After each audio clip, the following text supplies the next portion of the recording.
So this volume is a interesting object in that it is both the printed book as well as a maquette with original illustrations that were then going to be used to make the final printed product. This is a 1975 binding by someone named Lauder, who really took this graphic approach as well as a three-dimensional approach to making this very deluxe leather binding.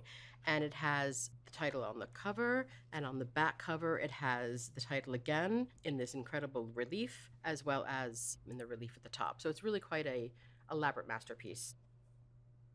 You can see it has this incredible brightly colored suede end papers, which is an interesting and artistic and unusual choice.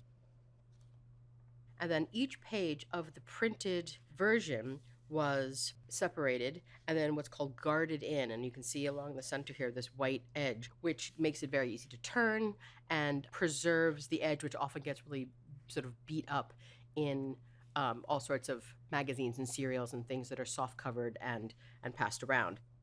The title page, which gives all the information, as well as the fact that it was printed in Paris in 1919.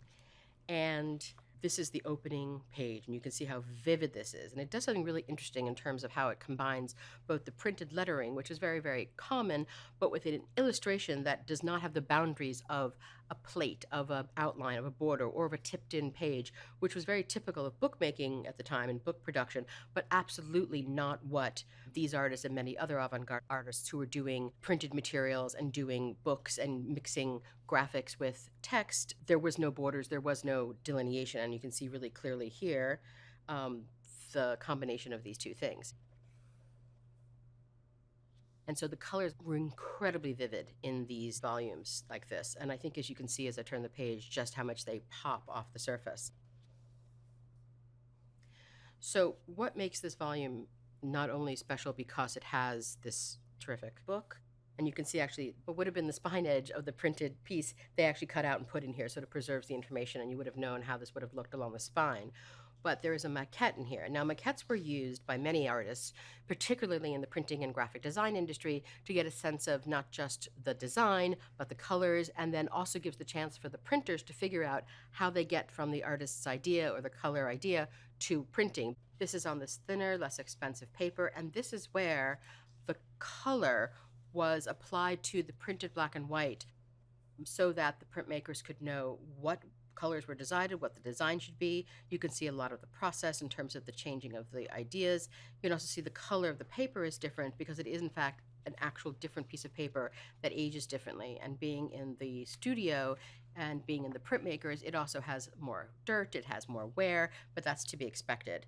This is a super page to show the process because not only does it have the printing, the graphite, the stencil marks you can see, but it also has notes about the types of color. For instance, this yellow here and this type of red to be used here, written in as notes for the printmaker.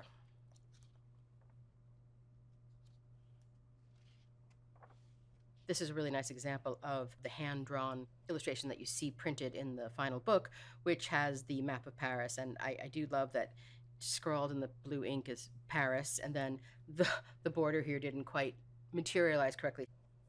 And then, much like the beginning of the book, the end of the book also has these end pages to give some security and some finish to the end of this sort of luxury item.